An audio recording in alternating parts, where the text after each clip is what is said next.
بسم اللہ الرحمن الرحیم۔ السلام علیکم ناظرین، میں ہوں احمد فواد اور میرے ساتھ موجود ہیں سینئر جرنلسٹ فیاض راجہ صاحب، اور آج کے اس ویلاگ میں ہم ڈسکس کریں گے سابق وزیر اعظم نواز شریف کی جانب سے جو گجرانوالہ جلسے میں جو تقریر کی گئی، جس میں انہوں نے عدلیہ کو اور فوج کو تنقید کا نشانہ بنایا، اور اس مرتبہ تو باقاعدہ انہوں نے جنرل باجوہ کا جو نام لیا اور نام لے کر ان سے یہ کہا گیا کہ آپ جواب دیں۔ اس کے علاوہ اس تقریر کے جواب میں وزیر اعظم عمران خان کی جانب سے بھی تقریر کی گئی، اور اس تقریر میں بہت زیادہ غصہ بھی نظر آیا۔ تو ان دونوں تقریر کے اوپر ہم بات کریں گے۔ سر، سب سے پہلے تو نواز شریف کی طرف آتے ہیں۔ انہوں نے جو تقریر کی، اس تقریر کے بعد مسلم لیگ نون کا فیوچر کیا دیکھ رہے ہیں آپ؟ دیکھیے جی، مسلم لیگ نون کے فیوچر کی طرف بھی آتے ہیں۔ احمد، بہت شکریہ، آپ نے ہمیں وقت دیا، فیوچر کے اوپر بھی بات کرتے ہیں۔ لیکن پہلے جو میاں نواز شریف کی تقریر ہے، جس کو لے کے جو ہے وہ بہت زیادہ ڈسکشن کی جا رہی ہے، اس تقریر کے اوپر میاں نواز شریف نے اداروں کے اوپر اور جو ہے وہ افراد کے اوپر جو ہے وہ سوالات اٹھائے، اور ان سوالات کے اٹھانے کے بعد کچھ خود ان کی تقریر کے اوپر بھی سوالات اٹھتے ہیں۔ اب وہ سوالات کیا ہیں، پہلے میں ون بائی ون آپ کے ساتھ شیئر کرتا ہوں، جو کہ عوام کے ذہنوں میں اٹھ رہے ہیں، جو کہ صحافیوں کے ذہنوں میں اٹھ رہے ہیں۔ وہ سوالات یہ ہیں کہ میاں نواز شریف صاحب نے پاکستان کے کس ادارے کے اوپر سوال نہیں اٹھائے۔ انہوں نے جو ہے وہ پاک فوج کے اوپر اور پاک فوج کے سربراہ کے اوپر سوالات اٹھائے، ان کے اوپر الزامات لگائے۔ انہوں نے ڈی جی ایس آئی اور پاکستانی جو ایجنسی ایس آئی، اس کے جو سربراہ ہیں ڈی جی ایس آئی فیض حمید، ان کے اوپر انہوں نے سوالات اٹھائے۔ انہوں نے سپریم کورٹ آف پاکستان کی اعلیٰ ترین عدالتوں کے اوپر سوالات اٹھائے۔ انہوں نے احتساب کے نظام کے اوپر سوال اٹھایا تو نیب کے اوپر بھی سوالات اٹھائے، اور انہوں نے پھر جو ہے وہ وزیر اعظم پاکستان عمران خان کے اوپر بھی سوالات اٹھائے، جو کہ عوام کے ووٹوں سے منتخب ہوئے۔ اور میں تو آپ کو یہ کہوں گا کہ میاں نواز شریف صاحب نے ان سب سے بڑھ کے جو ہے وہ عوام کی رائے کے اوپر بھی سوالات اٹھائے۔ اب جو سیاستدان جو ہے وہ عوام کی رائے تسلیم نہیں کرتا، وہ اس کے اوپر ایک بہت بڑا سوال تو بنتا ہے، کیونکہ میاں نواز شریف جس انقلاب کا دعویٰ کر رہے ہیں، جس قسم کی جد و جہد کا دعویٰ کر رہے ہیں، ان کا دعویٰ تو یہی ہے کہ عوام کی رائے کا احترام کیا جانا چاہیے۔ لیکن دوسری طرف خود وہ عوام کی رائے کا احترام نہیں کر رہے کہ ایک الیکشن کے بعد جو پاکستان کے وزیر اعظم منتخب ہوئے، جنہوں نے لوگوں کو منتخب کیا، ان سے وہ ریزائن مانگ رہے ہیں، ان کو تو وہ ماننے کے لیے تیار نہیں ہیں۔ اور دوسری طرف یہ بھی کہہ رہے ہیں کہ ماضی میں جو ہے وہ اسی طرح منتخب وزیر اعظم سے جو ہے وہ ریزائن لیے جاتے رہے اور ان کو وقت پورا نہیں کرنے دیا جاتا رہا۔ یعنی ایک طرف وہ بتا رہے ہیں کہ پاکستان کا مسئلہ کیا ہے، اور دوسری طرف پاکستان کے اسی مسئلے کو وہ بڑھوتری دینے کی کوشش بھی کر رہے ہیں۔ اب آتے ہیں میاں نواز شریف صاحب کے فیوچر کے حوالے سے، مسلم لیگ نواز کے فیوچر کے حوالے سے۔ دیکھیے، اس تقریر کے بعد یہ نظر آتا ہے کہ میاں نواز شریف اس رزلٹ کے اوپر پہنچ گئے ہیں کہ ان کا پاکستانی سیاست کے اندر کسی قسم کا کوئی فیوچر ہرگز نہیں ہے، کیونکہ جیسا میں نے آپ کو بتایا کہ انہوں نے ملکی اداروں کے اوپر سوالات اٹھانے کے ساتھ ساتھ عوام کی ول کے اوپر بھی سوالات اٹھائے۔ اور اگر ان کے ذہن میں یہ ہے کہ اسی عوام کے ووٹوں سے اگر انہوں نے دوبارہ وزیر اعظم پاکستان، اگر کبھی اب ان پہ پابندی ہے، وہ مجرم ہے، اگر وہ کبھی بن پائے، کوئی تبدیلی ہو، جیسا کہ پہلے بھی وہ انہوں نے آ کے امینڈمنٹ کروا لی تھی پیپلز پارٹی کے ساتھ مل کے، پہلے بھی وہ یہ اسی قسم کے معاملات تھے، وہ نہیں بن سکتے تھے، لیکن وہ دوبارہ تیسری مرتبہ بنے۔ تو اس دفعہ ان کی تقریر سے تو یہ ظاہر ہوتا ہے کہ اس کے بعد ان کے ذہن میں یہ بات ختم ہو چکی ہے، اور انہوں نے یہ تقریر صرف اور صرف اس لیے کی ہے کہ اگر کسی کے ذہن میں یہ ہے کہ مسلم لیگ نواز کا یا نواز لیگ کا جو ووٹ بینک ہے وہ میاں نواز شریف کے علاوہ کوئی اگر اور کوئی استعمال کر سکے تو وہ کرے، تو وہ اس ووٹ کو ختم کرنا چاہ رہے تھے، اس لیے انہوں نے یہ تقریر کی ہے۔ اور یہ تقریر میں یہ سمجھتا ہوں کہ جتنی ان کے لیے اس لحاظ سے نقصان دہ ہے کہ ان کی سیاست کا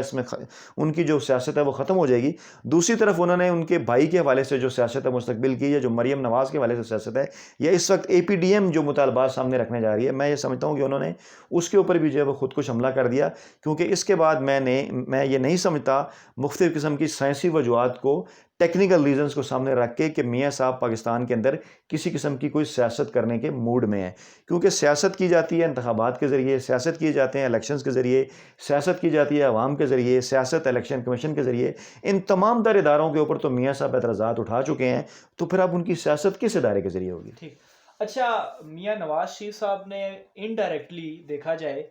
تو خود پر اور اپنی پارٹی پر بھی سوال اٹھا دیے ہیں، کیونکہ ایک تو وہ جنرل باجوہ سے جواب مانگ رہے ہیں، اور جنرل باجوہ وہی ہیں جنہیں ایکسٹینشن انہی کی پارٹی نے ووٹ ڈال کر دی ہے۔ دیکھیے، بالکل یہی بات عوام کے بھی سمجھنے کی ہے، عام لوگوں کے بھی سمجھنے کی ہے، ان کے ذہنوں میں بھی یہی سوالات پیدا ہو رہے ہیں کہ صرف چند ماہ قبل تک تو آپ جنرل قمر جاوید باجوہ کی ایکسٹینشن کے حوالے سے ووٹ دے رہے تھے اور اپنی پارٹی کے سینئر رہنماؤں سے لندن میں بیٹھ کر حلف بھی جو ہے وہ لیے جا رہے تھے. جبکہ جن جنرل باجوہ کے اوپر جو الزامات آپ نے لگائے وہ تو 2016 کے زمانے کے. آپ نے انہیں کہا کہ انہوں نے آپ کی حکومت گرائی, انہوں نے آپ کا مینڈیٹ تبدیل کیا. یہ تو 2016 اور 2018 کے الزامات ہیں, جبکہ 2019 میں آپ ان کو سپورٹ کر رہے ہیں. تو اس لیے یہی میں بات کر رہا ہوں کہ یہ بڑے سوالات تو خود میاں نواز شریف صاحب کی ذات کے اوپر اٹھتے ہیں کہ اس وقت وہ کیا کر رہے تھے, اس وقت انہوں نے یہ ایکسٹینشن کیوں دی. تو کیا یہ بات مان لی جائے کہ وہ کسی قسم کی کوئی ڈیل حاصل کرنا چاہ رہے تھے اور اس کے بدلے وہ انہوں نے کچھ وعدے وعید حاصل کیے ہوئے تھے جو کہ پورے نہیں ہوئے, یا وہ اس کے ذریعے دباؤ بڑھانا چاہ رہے تھے, یا کسی قسم کا کوئی احسان جتانا چاہ رہے تھے کہ اس احسان کے بدلے جو ہے وہ بعد میں اپنے لیے کسی قسم کی کوئی ڈیل مانگیں گے. کیونکہ اس کے بعد جب اس قسم کی خبریں آئیں کہ محمد زبیر صاحب نے ملاقاتیں کیں اور درخواستیں کیں کہ مریم کو اور نواز شریف کو اور شہباز شریف کو کوئی ریلیکسیشن ملنی چاہیے, اور ادھر سے جب انکار ہوا تو اس کے بعد پھر اے پی سی بھی ہو گئی, پھر 20 ستمبر کی تقریر بھی ہوگی, پھر 16 اکتوبر کی تقریر بھی ہوگی. تو بہت بڑا سوال ان کی ذات کے اوپر بھی ہے. میرے خیال سے جو کل کی تقریر کی ہے میاں نواز شریف نے, اور اسپیشلی جو محمد زبیر نے ملاقاتیں کی ہیں, تو اس سے عام عوام بھی یہ سمجھ چکی ہے کہ یہ ڈیل ہی چاہ رہے تھے. بہرحال آگے بڑھتے ہیں اور وزیر اعظم عمران خان کی جو تقریر ان کی جانب سے کی گئی اس پر بات کرتے ہیں. تو اپنی تقریر میں وہ کافی ایک تو جذباتی ہو گئے تھے, اور دوسرا کافی انہوں نے غصے میں جو ہے وہ اپنی تقریر میں وہ آ گئے تھے. تو کیا لگتا ہے کہ انہیں کام رہنا چاہیے ایز اے وزیر اعظم بھی,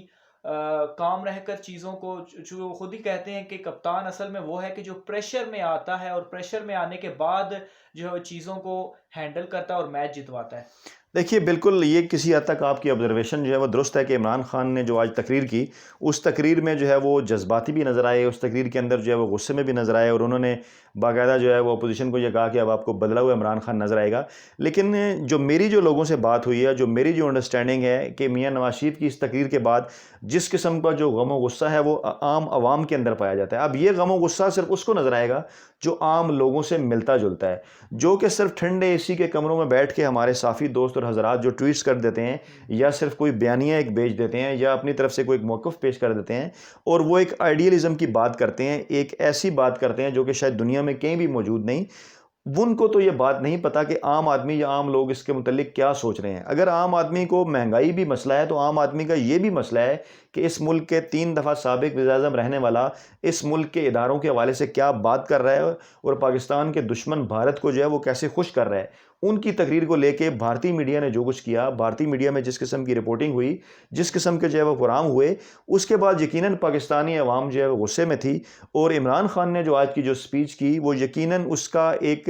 آپ کو عکس نظر آتا ہے اس کے اندر کہ شاید عمران خان اس میں اپنے ووٹرز کو, جن لوگوں نے ان کو ووٹ دیے, اور اپنے سپورٹرز کو جو ہے وہ یہ بتانا چاہ رہے تھے کہ آپ کی طرف سے میں جو ہوں وہ عوام کی طرف سے جو عوام غم و غصے میں ہے اس کو میں جو ہوں وہ ایڈریس کر رہا ہوں, میں اس کا جو ہے وہ جواب دینا چاہتا ہوں. لیکن اس کے باوجود بہرحال وزیر اعظم پاکستان کو جو ہے وہ اس ساری یہ جو ساری تقریریں تھیں جس قسم کی بھی, اس کے جواب میں جو ہے وہ انہیں زیادہ کول اینڈ کام طریقے سے سامنے آنا چاہیے تھا. لیکن بہرحال ان کی پارٹی کے اندر ان کا ایک موقف تھا جس کے بعد یہ طے ہوا, جو ہمارے ذرائع نے ہمیں یہ بتایا کہ وہ ایک پرجوش اور اس قسم کی ایک وہ تقریر کریں گے, اور جو انہوں نے کی. ٹھیک, بہت شکریہ فیض صاحب, اب ہمیں تمام تر جو ڈیٹیلز تھیں اس سے آگاہ کر رہے تھے. ناظرین اپنا خیال رکھیے گا, ہمارے یوٹیوب چینل کا بھی خیال رکھیے گا, سبسکرائب ضرور کیجیے گا. آئندہ ویڈیو میں پھر ملاقات ہوگی. اللہ حافظ.